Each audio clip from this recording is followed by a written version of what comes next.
Welcome to icon India. ఈ video ద్వారా మనం యునైటెడ్ నేషన్ సెక్యూరిటీ కౌన్సిల్ కి సంబంధించినటువంటి 2025 ఇంపార్టెంట్ అప్డేట్ ని గురించి తెలుసుకుందాం. యునైటెడ్ నేషన్ సెక్యూరిటీ ఐక్యరాజ్య సమితి భద్రతా మండలిని మనం యునైటెడ్ నేషన్ సెక్యూరిటీ కౌన్సిల్ అని అంటున్నాం.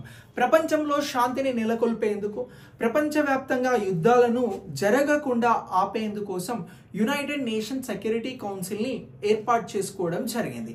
సో ఇలా యునైటెడ్ నేషన్ సెక్యూరిటీ కౌన్సిల్ కి సంబంధించి మొత్తం 15 దేశాలు ఇందులో సభ్య దేశాలుగా ఉంటాయి. 5 శాశ్వత సభ్య దేశాలు పర్మనెంట్ మెంబర్స్ ఉంటారు. వీటికి వీటో పవర్ ఉంటుంది. పర్మనెంట్ మెంబర్స్ గా ఎవరు ఉన్నారు అని అంటే ఇందులో మనకి United States of America, United Kingdom, France, Russia, China అనేటువంటి దేశాలు పర్మనెంట్ కంట్రీస్ గా యునైటెడ్ నేషన్ సెక్యూరిటీ కౌన్సిల్లో ఉంటాయి. వీటికి వీటో పవర్ ఉంటుంది. వీటో పవర్ అనగా ఏదైనా తీర్మానాన్ని తిరస్కరించేటువంటి హక్కు ఉంటుంది.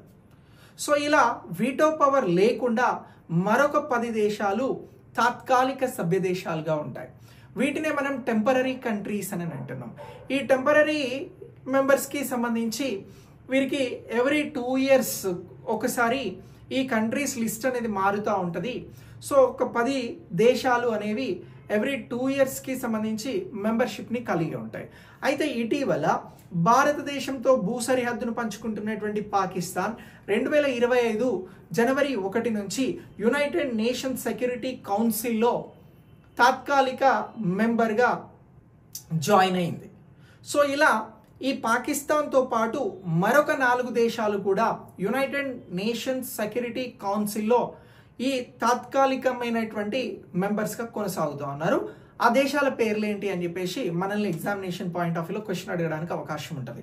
అలా క్వశ్చన్ అడిగితే Pakistan, Denmark, Greece, Somalia, Panama అనేటువంటి దేశాలు 2025కి సంబంధించినటువంటి యునైటెడ్ నేషన్ సెక్యూరిటీ కౌన్సిల్లో తాత్కాలిక సభ్య దేశాలుగా జాయిన్ అయ్యాయి అనేటువంటి అంశాన్ని గుర్తుంచుకోవాలి.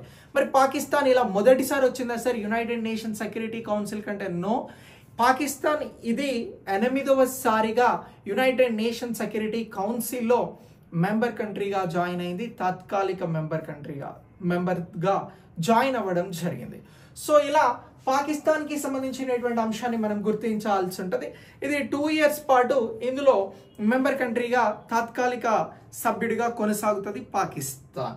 సో ఇప్పుడు ఈ భద్రతా మండలికి సంబంధించి మరి ఈ 5 దేశాలను ఎవరు ఎంపిక చేయడం జరిగింది అని అంటే యునైటెడ్ నేషన్ జనరల్ అసెంబ్లీ ద్వారా వీరు ఎంపిక అయ్యారు. సో ఇది చాలా ఇంపార్టెంట్. యునైటెడ్ నేషన్ సెక్యూరిటీ కౌన్సిల్లో తాత్కాలిక మెంబర్స్ దేని ద్వారా ఎంటర్ అవుతారు అని అంటే యునైటెడ్ నేషన్ జనరల్ అసెంబ్లీ తీసుకునేటువంటి నిర్ణయం ద్వారా, ఎంపిక చేయబడేటువంటి విధానం ద్వారా వీరు ఇందులోకి వస్తారు యునైటెడ్ నేషన్ సెక్యూరిటీ కౌన్సిల్కి అని చెప్పేసి మనం ఆన్సర్ చేయాల్సి ఉంటుంది.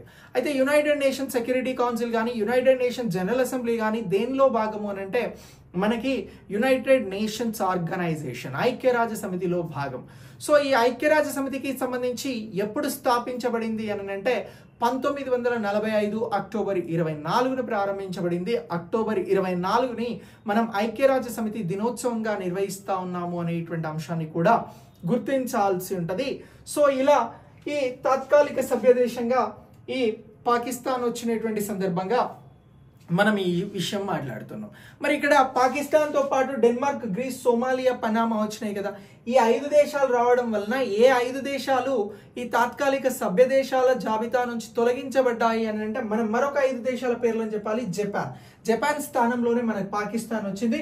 ఇంకా రిమైనింగ్ 4 దేశాలు ఏవి తాత్కాలిక జాబితాను కోల్పోవడం జరిగింది యునైటెడ్ నేషన్ సెక్యూరిటీ కౌన్సిల్లో అని అంటే మాల్టా, మొజాంబిక్, స్విట్జర్లాండ్, ఈక్వెడార్ వంటి దేశాలు ఇక్కడ సభ్యత్వం కోల్పోయిన తర్వాత Pakistan, Denmark, Greece, Somalia, Panama అనేటువంటి దేశాలు ఇందులో జాయిన్ అయ్యాయి అనేటువంటి అంశాన్ని మనం గుర్తించాల్సి ఉంటుంది. ఇలా తాత్కాలిక సభ్య దేశాలు 10, 5 పర్మనెంట్ కి సంబంధించినటువంటి మెంబర్స్ ద్వారా మనకి యునైటెడ్ నేషన్ సెక్యూరిటీ కౌన్సిల్ కొనసాగుతుంది అనేటువంటి అంశాన్ని ఇక్కడ మనం ప్రధానంగా గుర్తుంచుకోవాలి.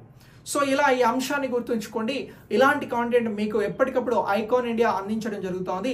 దీనికోసం ఛానల్ని లైక్ చేసి ఐకాన్ ఇండియా యాప్ని డౌన్లోడ్ చేయండి. మీరు రాయబోయేటువంటి ఎగ్జామ్స్కి ఆన్ డిమాండ్ కాంటెంట్ నేను అందిస్తాను. మీరు అడగండి, కామెంట్ రూపంలో నేను మీకు కావాల్సిన కాంటెంట్ అందిస్తాను. Thanks for watching. నెక్స్ట్ వీడియోలో మళ్ళీ కలుద్దాం. Thank you.